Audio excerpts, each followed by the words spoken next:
News 24/7. Mutually reinforcing institutions. Card MRI, Ramon Magsaysay Awardee for Public Service. Good evening and thank you for being here.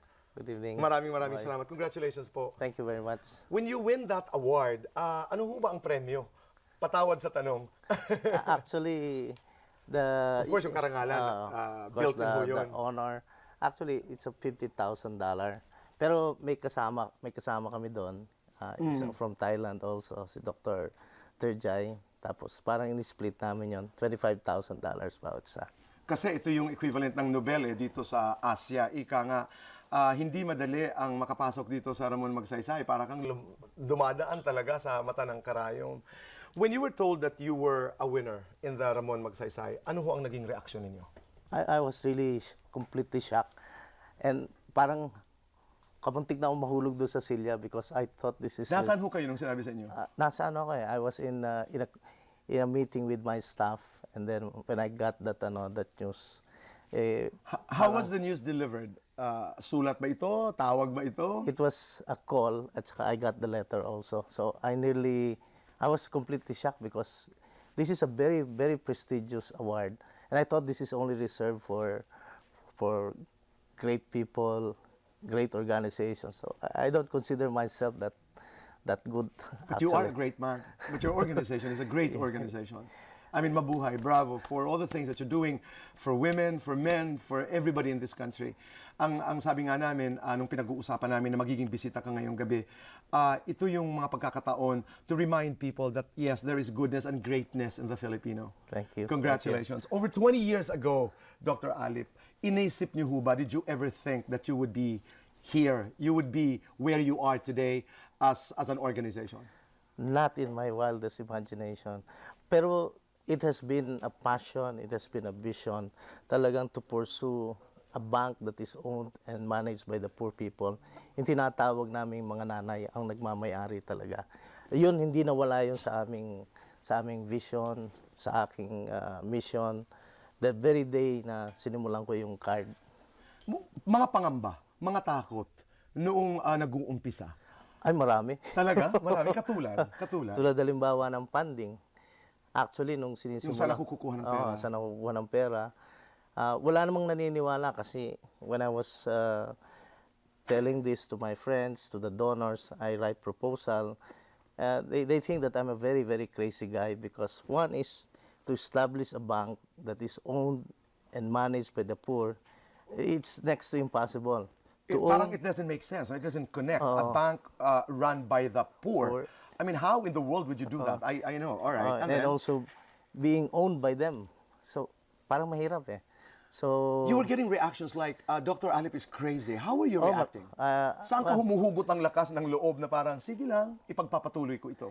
Unang-una, I was also lucky. I was joined by several practitioners. Nandiyan si Dory Torres, si Lawrence, sila Flor, sila Elma, and of course, my wife has been my sounding board. No? So sinasabi ko sa kanya, naniniwala ka ba dito sa gusto kong gawin? And she said, oh, kaya mo yan siguro. Yan kung yan ang iyong passion, then susuportahan kita, and then the rest of the team, sumusuporta naman dito. But by the fact that you were asking kung naniniwala ang iyong asawa o naniniwala ang ibang tao, did you have moments when you doubted the concept? I never had doubts. Talaga? I never had doubts. From the very beginning? From the very beginning. Buo yung aking sabi ko, no, this is the way to go. Kasi I was very lucky because I was also exposed in countryside development with Philippine Business for Social We will be Progress. talking about that later. Yes, I am aware of that. So doon yung unang exposure mo sa mga di ba? Grants. Yeah, it's a foundation. Right. And then nagbibigay ng mga countryside assistance and program. So, okay. Doon ka na-expose doon sa ako. ganitong klase.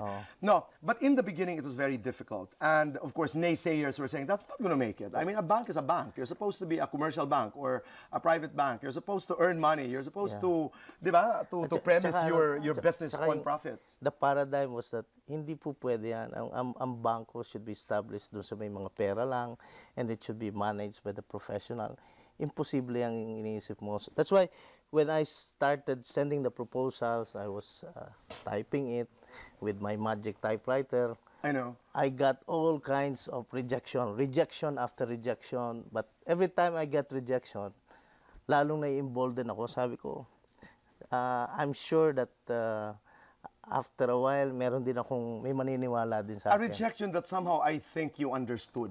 Yeah, because it's a different paradigm. Oo, ibang paradigm ito ibang paradigm eh. Ibang mindset in the banking community. I mean, how would you create a bank, you know, run by mothers and who have no experience in financial, you know, institutions, hindi ba?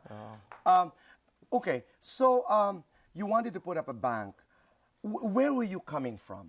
What was that force that was inspiring, that was moving you to get into card? Unang-una, when I was working with this foundation that I told you, yung PBSP, Yes. I was exposed doon and I was helping the farmers. My job was to come up with a program, help the small farmers. And then I've been doing this for several years. Parang kulang eh. I said, these are not the poorest in the country. I felt that the poorer ones, because I saw this happening, these are the landless coconut workers. These are the landless rice workers. So these are yung magkakawit, Right. magkahakot, But why were you looking for the poorest of poor? Because I felt when I saw them, they're the one that ano talaga sila eh, hand-to-mouth existence lang. And when there's no job, wala, they go hungry. Bakit malapit ang puso mo sa kanila? Unang-una, kaya medyo maano, when I was still a child, I was also exposed because my father always bring me, nung maliit pa ako, we go to the barangays, to his, yung parang bayan niya, yung San Cristobal, we go there. And then, doon ko nakikita yung mga magkakawit, mag-iipon. And my father was so friendly to them.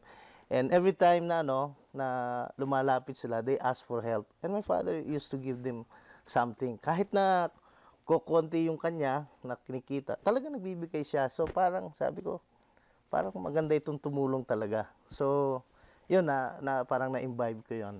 So that's how important it is to train children. Di ba? Katulad mo, halimbawa, yung nakita mo nung bata ka, ay nadala mo dito sa iyong adhikain na napakaganda para sa bayan. Let's go back to 1986. How important, of course, everybody would remember the year as, you know, the EDSA Revolution. Yes, this was the But to you personally, when you were setting up this thing, what was happening to you? Where were you? Ano ang nangyayari sa iyong buhay?